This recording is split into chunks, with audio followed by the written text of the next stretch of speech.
Armatilla. As the race is on, Prince Carlo fast to begin, rushing up Elgin, Presidential rushing up in the middle. Down on the inside is Angel Sky, and to number 2, Graceful Conqueror, and Typhoon Doding is running at the tail of the field. Elgin, followed by Presidential in second.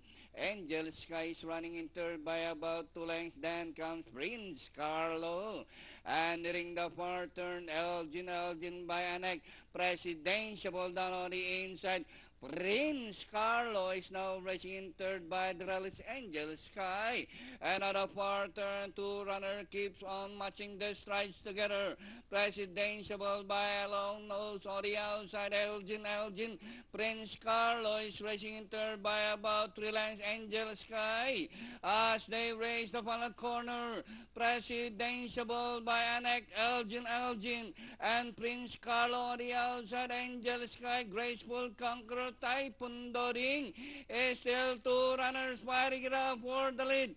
Presidential by a neck, and on the outside, Elgin. Presidential, Elgin is on the outside, but Presidential by a neck, and finally Presidential, Elgin.